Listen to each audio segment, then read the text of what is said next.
देख रहे हैं न्यूज़ 24 और मैं हूं आपके साथ तृप्ति।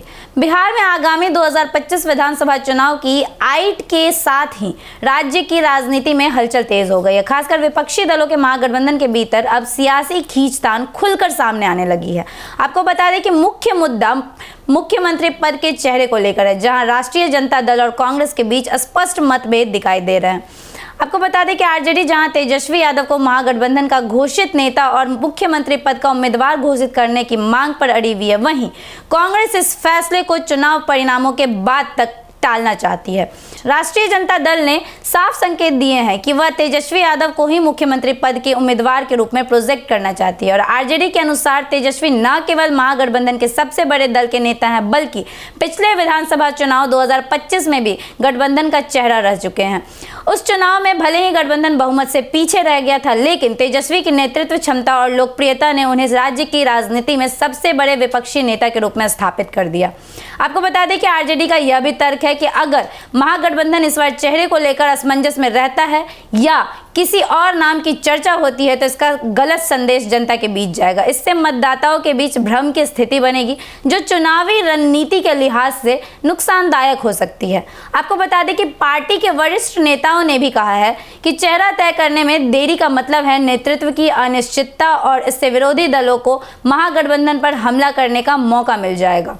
कांग्रेस का रुख इस मुद्दे पर बिल्कुल अलग है। हाल ही में बिहार कांग्रेस के प्रभारी कृष्णा अल्लावारू और वरिष्ठ नेता सचिन पायलट ने साफ शब्दों में कहा कि पार्टी मुख्यमंत्री पद के चेहरे पर फैसला चुनाव परिणामों के बाद लेना चाहती है। वहीं कांग्रेस का तर्क है कि लोकतांत्रिक गठबंधन में पहले नीति, कार्यक्रम और सीटों का बंटवारा तय हो जाना चाहिए और चुनाव परिणामों के आधार पर यह देखा जाना चाहिए कि किस दल को कितनी जन समर्थन प्राप्त हुआ है।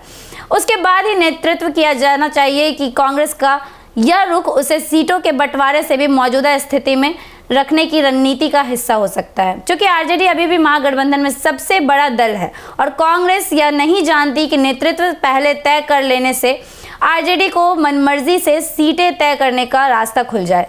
महागठबंधन की पहली औपचारिक बैठक 17 अप्रैल को पटना में होने जा रही है और इस बैठक में आरजेडी, कांग्रेस और वामपंथी दलों के प्रतिनिधि शामिल होंगे। हालांकि औपचारिक एजेंडा सीट शेयरिंग और चुनावी रणनीति पर बातचीत करना है, लेकिन जानकारों का मानना है कि बैठक की असली गर्मी मुख्यमंत्री पद के चेहरे पर सहमति को लेकर होंगी। यदि इस बैठक में भी किसी एक का नाम सहमति नहीं बनती है तो यह महागठबंधन की एकजुटता के लिए बड़ा झटका हो सकता है। यह स्थिति एनडीए के लिए फायदेमंद साबित हो सकती है, जो पहले से ही महागठबंधन पर अस्थिरता और भ्रम फैलाने के आरोप लगाते रहा है। महागठबंधन में वामपंथी दल जैसे भाकपा, माकपा और भाकपा माले भी शामिल हैं। ये दल तेजस्वी यादव को नेतृत्व देने के पक्ष में दिखते हैं और लेकिन उनका जोर भी सीटों के न्याय संगत बंटवारे और नीति आधारित चुनावी एजेंडे पर रहता है।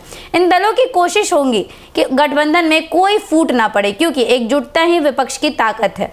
आपको बता दें कि महागठबंधन के भीतर मतभेद तो पहले से रहे हैं, लेकिन आगामी चुनाव को देखते हुए यदि चेहरे और सीटों पर समझौता नहीं हुआ तो यह दरार गहरी हो सकती है। फिलहाल सभी दल संयम बरतते हुए संवाद और बातचीत के जरिए समाधान की कोशिश में है, लेकिन राजनीतिक विश्लेषकों का मानना है कि यदि समय रहते इस पर एक मत नहीं बना तो मतदाता के बीच गठबंधन की छवि कमजोर हो सकती है और बिहार की राजनीति में मुख्यमंत्री पद का चेहरा तय करना महज राजनीतिक फैसला नहीं, बल्कि जनता के सामने नेतृत्व की स्पष्टता और विश्वास का सवाल है।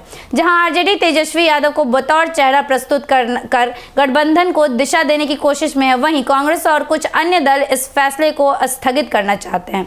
अब सारी निगाहें 17 अप्रैल की बैठक पर है, जहां यह तय हो सकता है कि महागठबंधन एकजुट होकर आगे बढ़ेगा या अंदरूनी खींचतान उसे कमजोर कर देगी।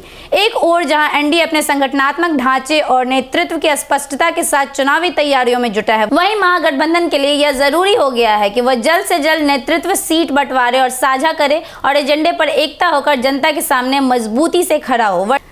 एक और जहां एनडीए अपने संगठनात्मक ढांचे और नेतृत्व की अस्पष्टता के साथ चुनावी तैयारियों में जुटा है, वहीं महागठबंधन के लिए यह जरूरी हो गया है कि वह जल्द से जल्द नेतृत्व, सीट बंटवारे और साझा एजेंडे पर एकमत होकर जनता के सामने मजबूती से खड़ा हो, वरना चुनाव से पहले ही अंदरूनी असहमति महागठबंधन के भविष्य पर बड़ा सवालिया निशान लग सकती है। हालांकि इन सभी को लेकर आपकी क्या राय है, हमें कॉमेंट सेक्शन में जरूर बताएं और ऐसे ही खबरों के लिए जुड़े रहे न्यूज़ 24 के साथ। दीजिएगा इजाजत, धन्यवाद।